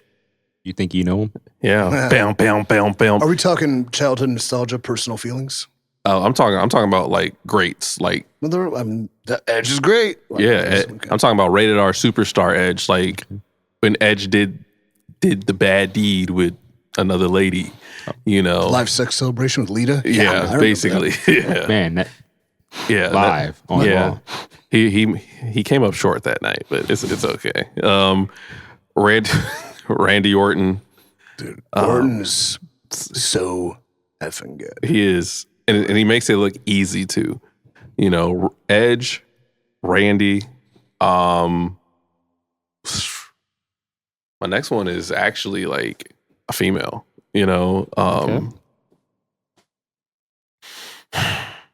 Layla, underrated goat. Okay. Layla, All right. Okay, interesting. Yeah. yeah, and my greatest of all time, The Rock. Always. Always. I mean, Undertaker, Flair, The Rock, and always John Cena. Okay, not bad. The Rock had the best character in wrestling history. Not like overall, but the Hollywood Rock. Oh, that yeah, 3 to he's 4 been amazing. months was the best. Yeah, complete entertainment. I like Final Boss Rock too. Like That's Yeah, like that's cool. that's just like final form. The way I look at it when it comes to the final boss. But my Mount Rushmore. Randy, Austin, Rock, and believe it or not, because he carried the pandemic and has created a phenomenal story, Roman Reigns. Oh yeah. Oh yeah. Hell of a run, man. Yeah, I agree. I agree with that one. Oh yeah. Roman definitely he transformed into something bigger than himself and literally Well said, yeah. because it really was. Like, Yeah. big picture character development, like what he did and had the platform to do.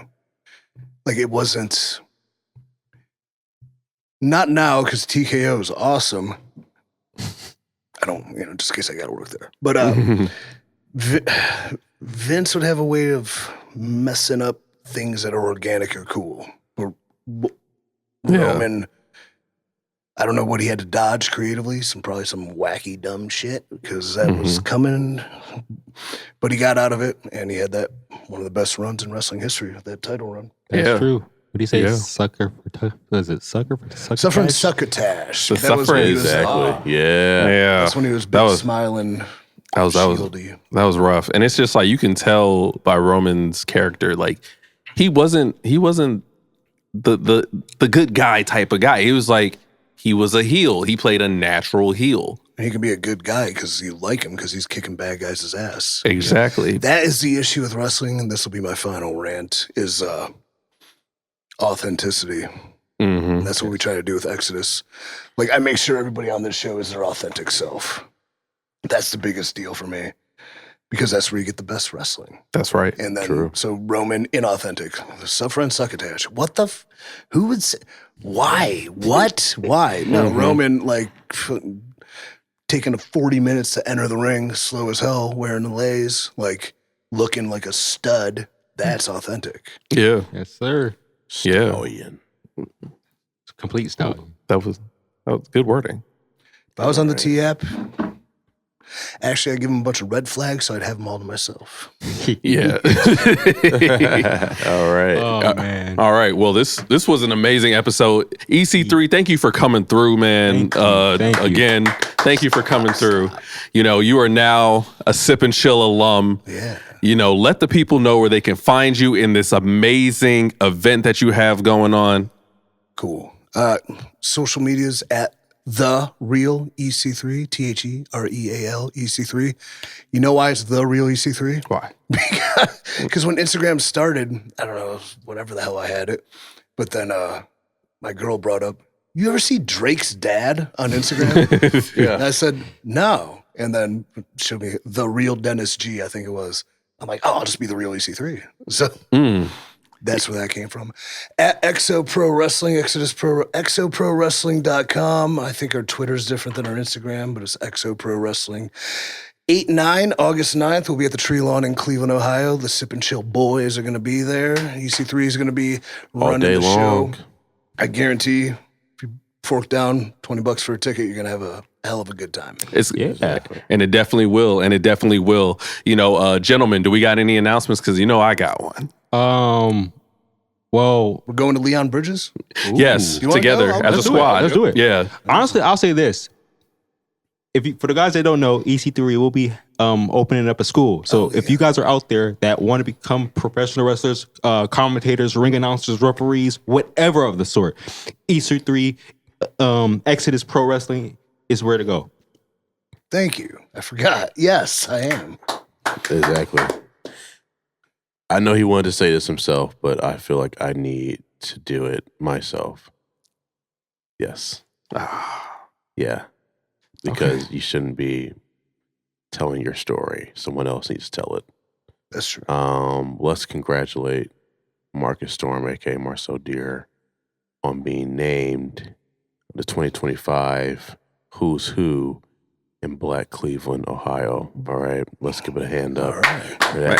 Thanks, you guys. Well-deserved. You have my vote. earned. Yes. He's worked his behind off to get to this point. That's cool. He will be celebrated later on this month, I believe, or later September in September. September 8th. And I'll be there. It will all be there to really celebrate our brother in spirit, because, you know, a lot of times we don't really highlight all the great people in the city who are really making a difference. And That's true. shout out to you, who really, you know, someone who tries to pave the way for artists, for entertainers, for people in the podcast industry. And it just always feels good to get your flowers sometimes. Just like you supported me when I was named Crane's 20 or 20s. You know, I'm supporting you as you're being named Who's Who in Black Cleveland. Thank you, man. Thank you. I look back in 2025 and I asked myself, have we worked hard enough to get to where we need to be? You know, I bet on myself this year, and I knew I had to make it to the next level. I appreciate the love from everybody, you know, and as we scratch the surface, because we got to do so much, you know, I always tell them all the time, and I always tell you guys all the time, that when it comes to certain nominations, like, I'm cool with them, but when I get to do them with my brothers, my family, that's what matters to me the most. You know, you guys have been able to lay the foundation of Sip and Chill, but when my brothers are by my side, I know anything is possible as we lay even more brick and mortar on our community of Sip and Chill. That's right. You know, I agree. And again, I'm proud of you, my brother. You've earned it, and being able to watch you and watch what you've done, I will say this: I respect it. It's inspiring, and keep being your true, authentic self. thank you. I agree. You may not have broken the glass ceiling, but you put a million cracks in it, man. You already know you did. And it's only a matter of time till we break that glass ceiling. Exactly. That's right. What is the glass ceiling? The glass ceiling Where do we need to take you? the glass ceiling where I'm to mainstream if we need to take ourselves. Yes, to the mainstream. I would say we are an underground pod, but the pod that has gone to the right direction to the point where if you just say Sip and Chill, people will know the name. Yeah. And the thing is, we're going to keep moving forward until we break that glass ceiling. Exactly. We might have scratched the surface. Cleveland scene this year, Legends Award last year. But please believe it's not over. It's not. It's not over. And I'm going to take all you guys with me. Can I come? Of course. Of course you can come. Let's go. Let's crack that shit. Hell yeah. Shoot our way to the top 1% of the industry of podcasting. Let's do that. Let's do that. Let's do that. Exactly. Let's not call our daddy off the top, man. Yeah. Out of everybody on that flyer, let's say hypothetically, we do a bid at Exodus Pro. Oh, congratulate. We just want to take a moment. Here's Marcus Storm won 2025. Cleveland. What was the award? Cleveland. Who's Who of Black Cleveland. Of Black Cleveland. Marcus Storm, and you come out and you go, hey, and then the girl goes, so Marcus, tell us what it's like to be in. You talk about what you do, and then who's coming out to fight you? Because I might do that. Oh, that at would least be talk fire. some shit to you. I don't know if they need to fight. That would be incredible. We can go. Like Let's do that. Pastor Sealer would be great, but he's a good guy, and I don't. Let's do that. Yeah. I'll send Gannon out there. Hey, let's make it happen. Let's send Gannon out there. But till then, I'm Marcus Storm. I'm Anime Soul King. And I'm T-Dub always. I'm EC3. And we'll catch you guys later. Have a good night. Good night, y'all. Thank you. Grateful for the game, grateful for the lane, grateful for the change. Ain't shit been the same. What you niggas claim, what your woman claim. Look up under God, niggas know the name. Grateful for the game, grateful for the lane, grateful for the change. Ain't shit been the same. What you niggas claim, what your woman claim. Look up under God, niggas know the name. No more games, no more drive. I'm on 10, y'all on 5. I done changed, I done strive. Niggas don't know that I'm on mine. Gotta get up, sit up, live in the moment, take notice. You niggas are atrocious, the way you losing focus. Y'all is hopeless, I swear the joke is I'm flyer than Lotus. I swear you bogus, yet chauffeurs, and yet you feeling so soulless. Niggas gonna talk, niggas gonna change, but when it comes to work, we gon' see who hangs. Grateful for the game, grateful for the lane, grateful for the change. Ain't shit been the same. What you niggas claim, what your woman claim. Look up under God.